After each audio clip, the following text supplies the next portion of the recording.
Assalamualaikum warahmatullahi wabarakatuh. Kepada yang terhormat Bapak Ibu dosen penguji uji kinerja PPG. Perkenalkan, nama saya Saliman.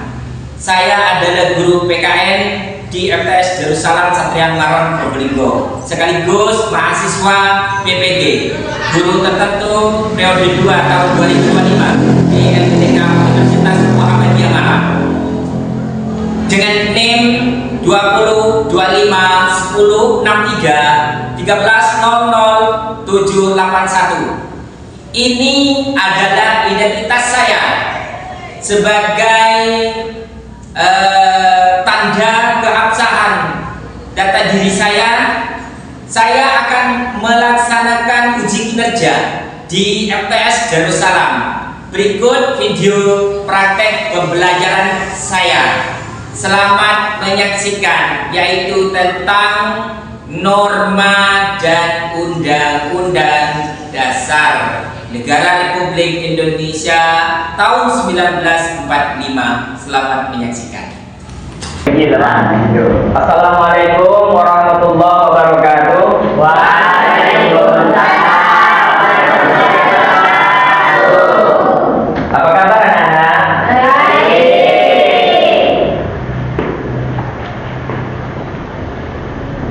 Untuk ketua kelasnya, saya mohon untuk memimpin doa.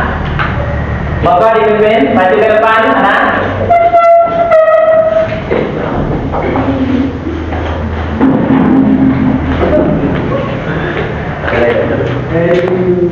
Ada yang lebih benda jadi Siap, doa dimulai.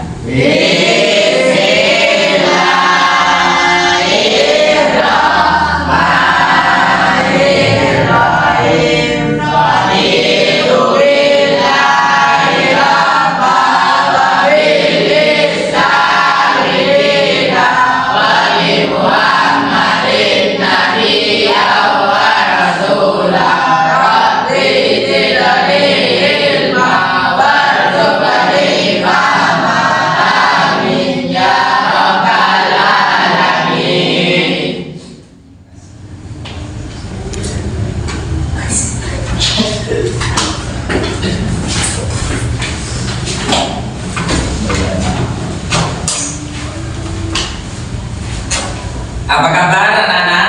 Baik. Sehat semua?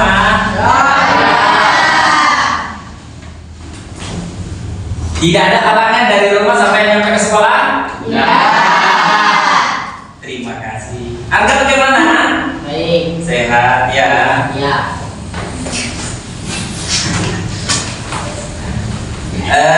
Untuk selanjutnya saya akan mengabsen kehadiran kalian. Apakah kalian ada yang tidak masuk? Ada. Siapa yang tidak masuk? Jin yang tidak masuk. Kenapa tidak masuk? Sakit. Ya, semoga temannya kalian yang tidak masuk semoga cepat sembuh. Ya. Dan bisa masuk kembali.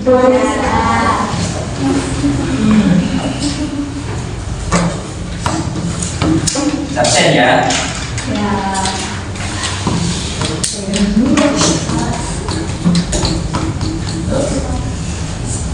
Lihat di meja ya. Aku yakin. Hasan Sebudin, ini Hasan Sebudin yang gak masuknya tadi ya. Ya.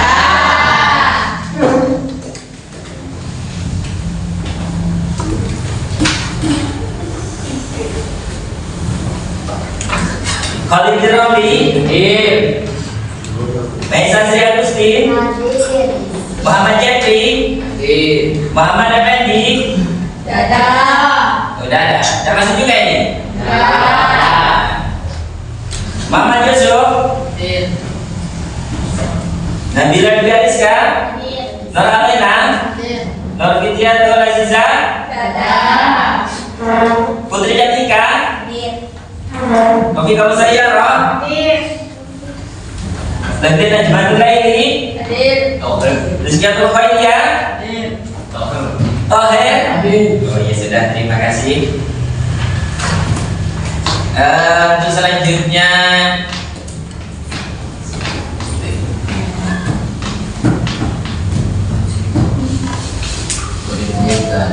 selanjutnya yaitu menyanyikan lagu kebangsaan yaitu Garuda Pancasila.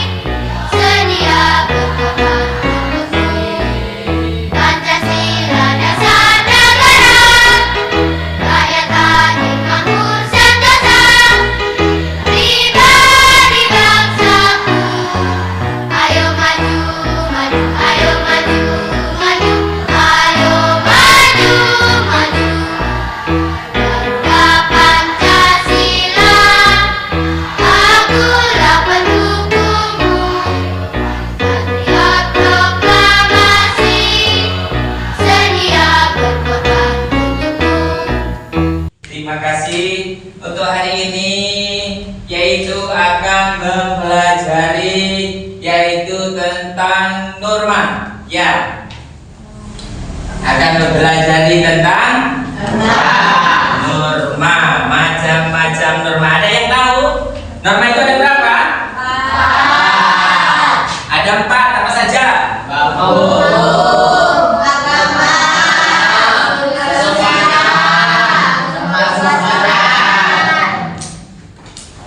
Ada 4 norma, yaitu norma hukum, norma agama, norma kesusilaan, dan norma kesopanan. Adakah apa yang dimaksud dengan norma hukum? Ada? Untuk melanjutkan yang barusan itu ya, macam-macam norma, pengertian dan macam-macam norma. Di situ jelas sudah, norma adalah aturan atau pedoman hidup yang mengatur perilaku manusia dalam masyarakat. Ya, ini yang dimaksud dengan norma. Jadi norma itu adalah aturan. Ya. Terus berikutnya adalah macam-macam norma. Coba lihat di depan. Ya, itu yang pertama adalah norma agama. Apa norma agama?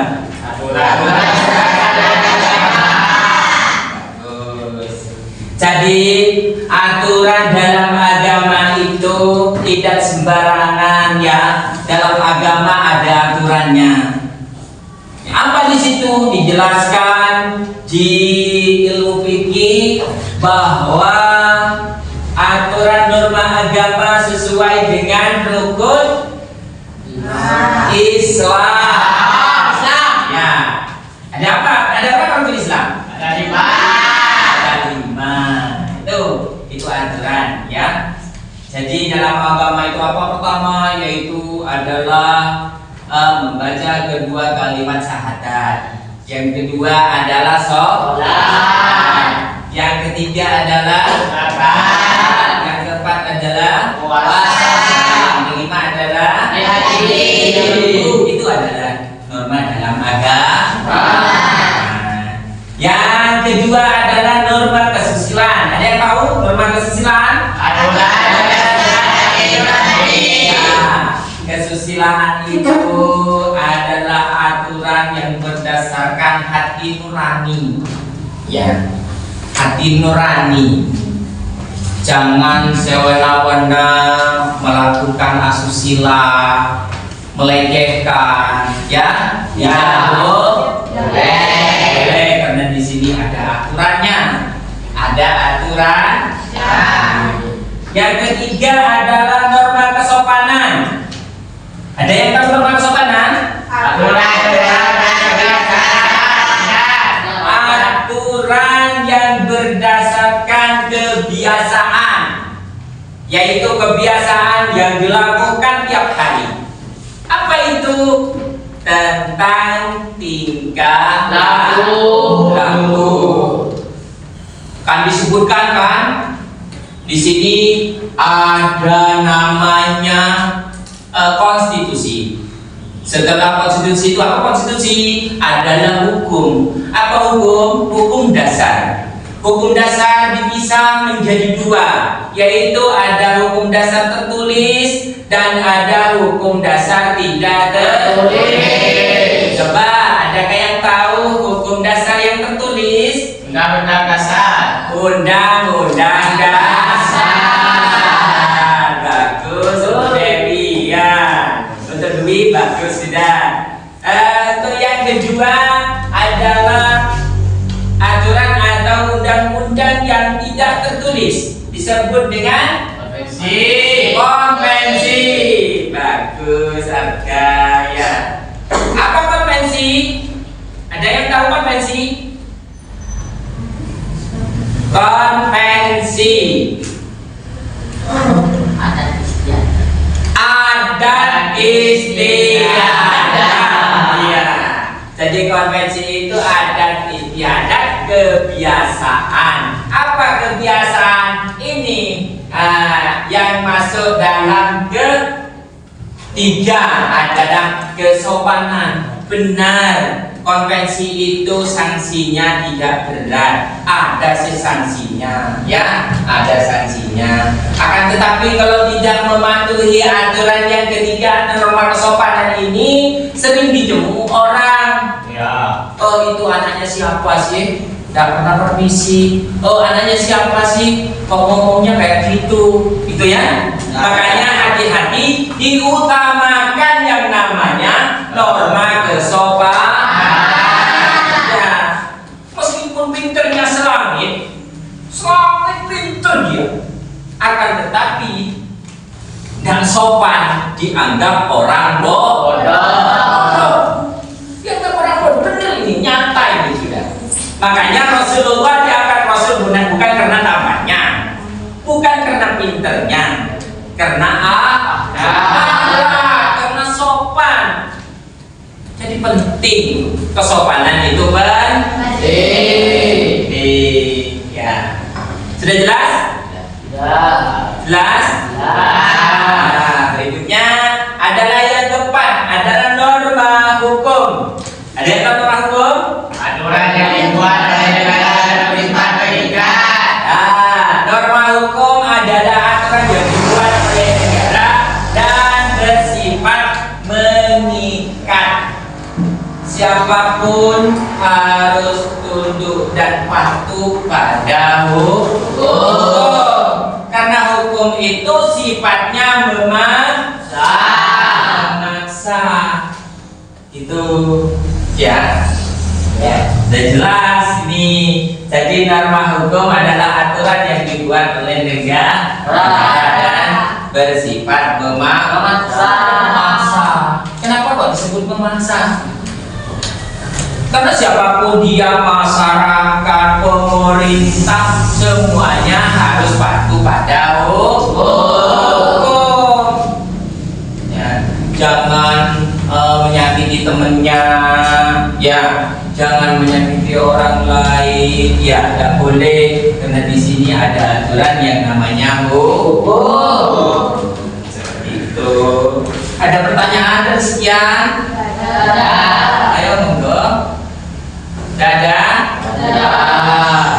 Kalau dada, coba melihat selanjutnya dari yang tadi adalah norma hukum. Maka sekarang ini adalah Undang-Undang Dasar Negara Republik Indonesia tahun 1945. Adalah hukum dasar tertulis. Yang tadi yang disebutkan itu adalah hukum dasar, ada dua tadi, ada hukum tertulis dan tidak tertulis. Lah, inilah yang tertulis yang disebut dengan undang-undang. Ya, di sini hukum dasar tertulis negara Republik Indonesia yang disebut dengan undang-undang ini adalah berfungsi. Ya, fungsinya sebagai berikut. Apa saja fungsinya yang pertama? Ya, sebagai sumber hukum tertinggi. Jadi undang-undang itu sumber hukum tertinggi. Jadi kalau ada peraturan yang lebih rendah daripada undang-undang harus mengacu kepada undang-undang. Jadi undang-undang itu gini anak-anak. Sebelum Indonesia merdeka, undang-undang sudah dirancang oleh PPKI, ya, dirancang oleh PPKI. Ada masih ingat? Coba ada yang masih ingat? Pada tanggal berapa Indonesia merancang yang namanya undang-undang? 15 Juli. Ya, 15 Juli sebelum Indonesia merdeka. Tahun berapa Indonesia merdeka? 17 berapa? 17 Agustus 1945. 15 Juli rancangan undang-undang sudah dibuat. Oh iya, di situ yang pertama adalah BPUPK membentuk persiapan kemerdekaan Indonesia, ya kan? Apa BPUPK? Ada yang tahu? Badan Persiapan Kemerdekaan sudah terbentuk seperti itu, ya? Sudah terbentuk seperti itu, mendekati kemerdekaan, dibubarkan yang namanya BPUPK, diganti oleh PPKI. Apa PPKI? Panitia Persiapan Kemerdekaan Indonesia. Itu sudah dikeluarkan BPUPK, kemudian PPKI, ya, untuk menyiapkan Indonesia merdeka pada tanggal 17 Agustus. Kemudian setelah tanggal 17 Agustusnya sudah merdeka, pada tanggal 18 Agustusnya undang-undang disahkan. Pada tanggal berapa? Tanggal 18 Agustus. Nah, ini undang-undang ini, ya. Kemudian ada namanya review, ya, review supel. Apa coba? Ya, review supel, mengikuti perkembangan zaman. Di situ setelah tidak sesuai, diganti lagi, ya, diganti lagi, dan sampai akhirnya pada tahun 1999 sampai sekarang ini ada aturan namanya amandemen. Apa amandemen? Diperbarui. Ya, diperbarui. Tuh, setelah itu tidak sesuai lagi, diperbarui lagi, pada akhirnya pada tahun terakhir, pada tahun 2001, ya, 2021 menghasilkan, yaitu ada 4 di situ, ya. Salah satunya adalah pembatasan kekuasaan tertinggi, ya. Pembatasan kekuasaan tertinggi di situ disesuaikan dengan adanya undang-undang. Jadi di sini fungsinya sebagai sumber hukum tertinggi adalah undang negara-negara. Bagaimana sekiranya negara ini berjalan dengan baik? Ya, penuh dengan aturan. Iya, mengatur penyelenggaraan negara. Bagaimana sekiranya negara kita ini sesuai dengan apa yang kita harapkan. Yang ketiga adalah fungsinya menjadi pedoman kehidupan berbangsa dan bernegara. Ya, berbangsa dan bernegara. Selanjutnya, yaitu dengan adanya materi yang tadi, kita diskusi tentang simulasi perilaku sesuai dengan norma. Ya, di sini ayo diskusi. Di situ ada pertanyaan. Apa akibatnya jika masyarakat tidak menaati norma hukum? Yang kedua adalah bagaimana contoh sikap belajar yang sesuai norma di sekolah, kan? Kita diskusi ini ya, ini. Ayo diskusi. Nah, itu kan? Apa akibatnya jika masyarakat tidak menaati norma hukum? Ini betul-betul 3 kelompok ya. Kelompok 1 bunga, kelompok 2 mawar, kelompok 3 melati. Kalau digabungkan mawar melati. Ya.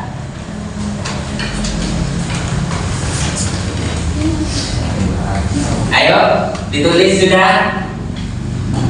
Kalau apa jawabannya, saya minta 1 atau 2 orang untuk menjawab dari kelompok ketiga kelompok tersebut.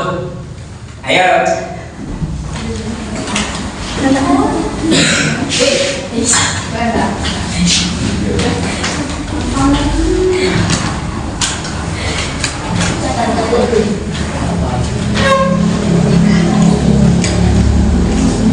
Ayo ditulis. Sudah ketemu jawabannya?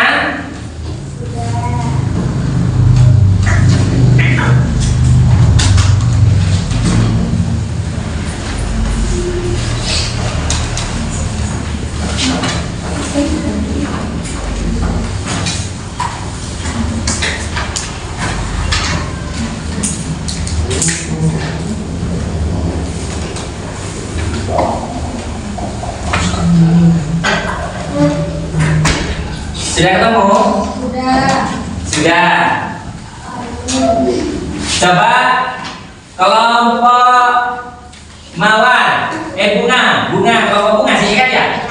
Bunga, mawar, melati. Coba kelompok bunga. Apa jawabannya? 1. Apa akibatnya jika masyarakat tidak menaati norma hukum? Dapat menyebabkan sanksi atau hukuman. Adakah dari kelompok mawar dan melati yang lebih luas? Ayo. Ada?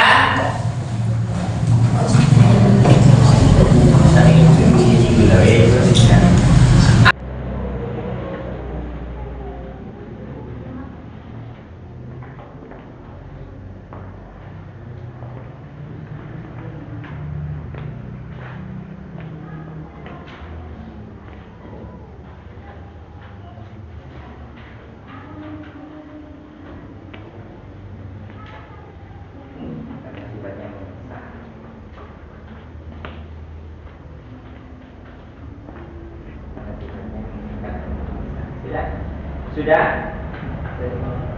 Hah? Apa? Terang lagi. Ini mengapa? Ini tadi itu ya. Tadi kan? Ini kan?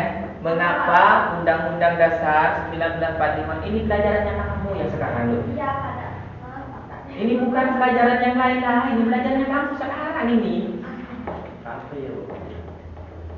Mengapa Undang-Undang Dasar 9 sama punya Denny sama dengan ini? Ini kan? Sama kan? Ini kan menyangkut ini semua ini kan? Ya, materinya yang sekarang ini. Mengapa Undang-Undang Dasar 1945 disebut hukum dasar tertulis? Ya, itu karena sifatnya memaksa atau mengikat dan memaksa sifatnya. Makanya di situ tertulis. Yang tidak tertulis tidak memaksa, ya kan? semua orang tidak harus tunduk patuh kepada yang tidak tertulis. Tapi kalau ini yang tertulis ini semua orang harus tunduk dan patuh pada hukum, pada undang-undang. Ini kan makanya di situ harus apa? Disebut dengan dasar tertulis. Coba ada di sana.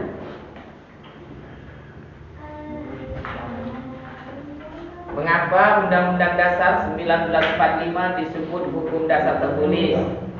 Ayo. Karena sifat mengikat dan memaksa. Karena sifat mengikat dan memaksa. Siapapun harus tunduk dan patuh pada undang-undang. Depan hadapi selama di sekolah. Bagaimana contoh sikap belajar yang sesuai dengan norma di sekolah? Ya, aturan yang ada di sekolah. Bagaimana? Ya, yaitu ada tugas lagi. Latihan soal sekarang. Soalnya ada 2. 1 norma hukum. Ada pilihan ganda di situ. Yang kedua adalah mengapa Undang-Undang Dasar 1945 disebut hukum dasar tertulis. Tadi ada sudah. Monggo ditulis. Monggo. Ini kan latihan soal hanya 2 saja, ya. Di sini pilihan ganda 1, uraian 1. Ya. Terus di situ norma hukum bersifat tadi sudah disebutkan. Ya. Ya. Oh, ditulis. Nah, tulis.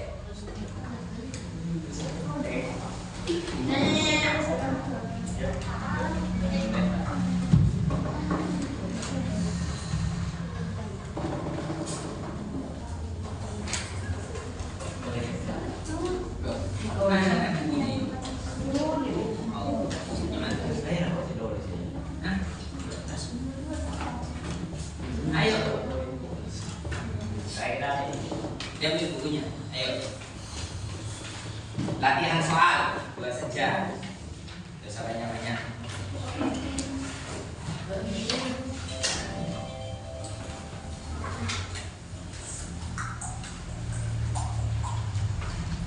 Beb, ayo Head. Mana Head?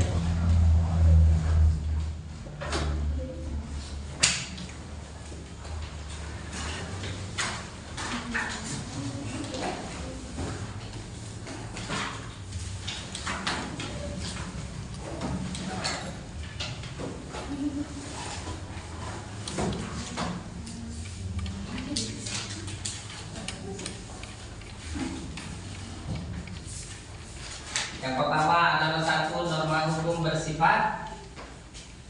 Ya.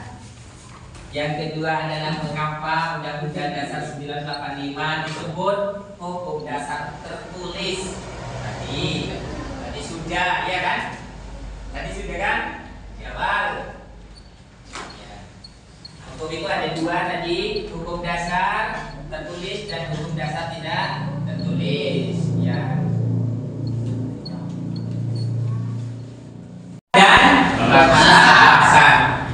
Kelompok lelaki pilih yang mana? B. Sama ya? Terima kasih. Jawabannya sudah benar. Ya, terima kasih. Untuk yang kedua, esai. Karena bersifat mengikat dan memaksa. Nah, terus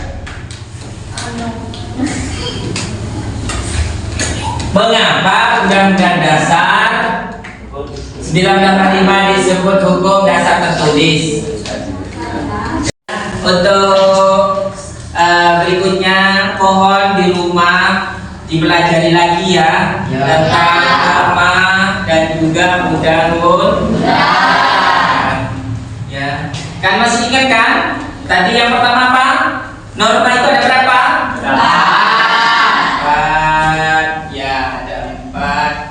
Barusan yang terakhir ada undang-undang yang namanya ada undang tertulis dan ada undang-undang yang tidak tertulis. Mohon dibelajar lagi ya di rumah ya.